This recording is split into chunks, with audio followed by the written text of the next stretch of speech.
Welcome to Behind the Design with Jacqueline Green. I'm a marketing pro, entrepreneur, and mom of two. I blend my experiences in marketing, interior design, and education with a side of humor to help small business leaders grow their businesses. Get ready for some practical, expert tips from someone who knows the industry inside and out. Now let's jump in today's topic. Hi, in this video, this is part 4, and we're going to talk about the psychology behind the marketing funnel. We've already talked about awareness in part 1, and if you didn't watch the part 1 through 3, be sure to go back and watch those. In a marketing funnel, we want to move people from awareness to consideration, acquisition, and then down into retention or loyalty. Retention is huge for small businesses. You need that repeat client. You need the loyal client. 1, they refer people, and 2, they'll keep coming back to purchase from you, and those are really important.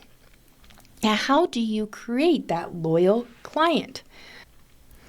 It's very simple. There are 3 factors: trust, satisfaction, and an emotional connection. So how do we gear our marketing and our systems and processes of purchasing so that we're creating that loyalty? Now, here's the thing about customers.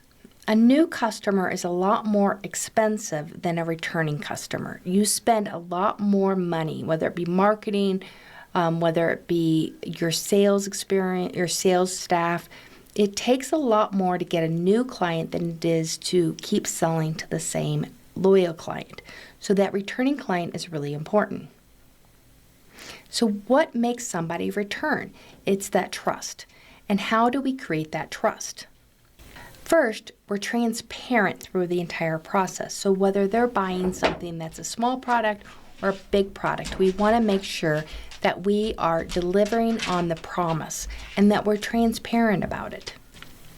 We want to underpromise and overdeliver. We want to make sure our communication is on par and that they're getting the right amount of communication at the right stages. And then the other thing that we want to make sure is that if a problem arises, that we're handling that problem.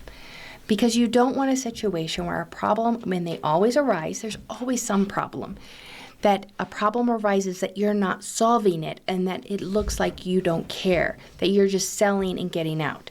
Rather, you want to make sure you're handling those problems. Now, let me give you an example of this. We use USAA for our insurance, for our house, for our rentals, for our cars, everything. And the reason we use them is because when we need them, they are there. They're always kind. They're always nice. They make the process really easy, and they come through for us. We've never had a fight over, anything related to some of the claims that we've had to claim. It's always been easy. And so that goes back that we trust them. We will pay a little extra to trust them. And they're a great example where they build loyal customers that continue to return. The next thing in creating satisfied customers is really understanding the customer. We've talked about understanding the customer and the pain problem all the way through the marketing funnel. How do we determine what their experience was and how we improve that or continue building upon that? Well, 1, we can do surveys. We can also just ask, what was your experience? What could we improve you've done differently to improve your experiences? How can we help you in the future? It's as simple as that. Surveys can be overdone. And a lot of times when you're doing surveys, if you're not asking the right questions, you're not going to get a lot of the right information. Every time someone goes to Sam's Club, they get a survey saying, how was your experience? Well, it was the same experience I had last week. I don't need to tell you every single week how my experience was going to a store. But if I'm making something or purchasing something that is reasonable or that there's some complexity to it, having somebody call me and say, hey, how is this going? Or an email, it doesn't have to be a call. How is this going? How's your purchase? Do you have any questions? Is there anything I can help you with? That's a really important aspect of that buyer journey and making sure they're satisfied.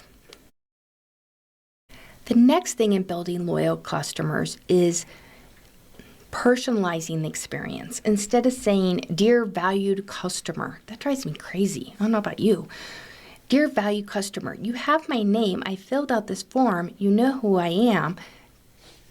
Gear the emails or whatever communication to that specific person. It makes a connection, like you care about them. It makes them feel good. People want to feel good about their purchases. The other thing you can do is show appreciation by saying thank you. A simple thank you goes a long way. We really appreciate that you bought this product. Now, instead of saying one of these products or a product from us, it'd be really great if you can be very specific. Thank you, Bob, for buying A, B, and C product. The more personalized you can be, the more reassured the customer feels, the more likely they're going to continue to purchase from you. Now, the last one on this is surprise them. Surprise them with some thank you. You purchased this, here's a bonus.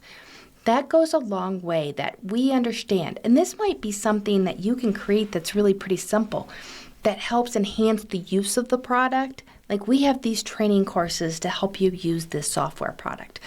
That can really help enhance that experience, that the customer knows that you care and that you're giving them a bonus or something that surprises them and helps them use your product.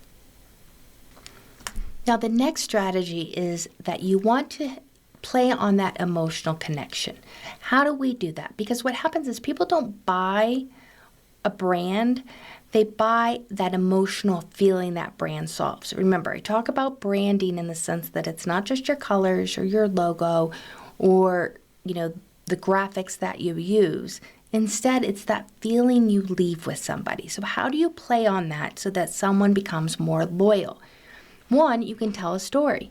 You want to re-emphasize the brand values, what you stand for, your history, why it's important that they are buying from you, and how you really appreciate them purchasing from you. Another thing you can do is create that experience that is just completely unforgettable, that every step of the way that you're anticipating what they're feeling, what they're thinking, and that you're there with the solution. And lastly, you want to build a community.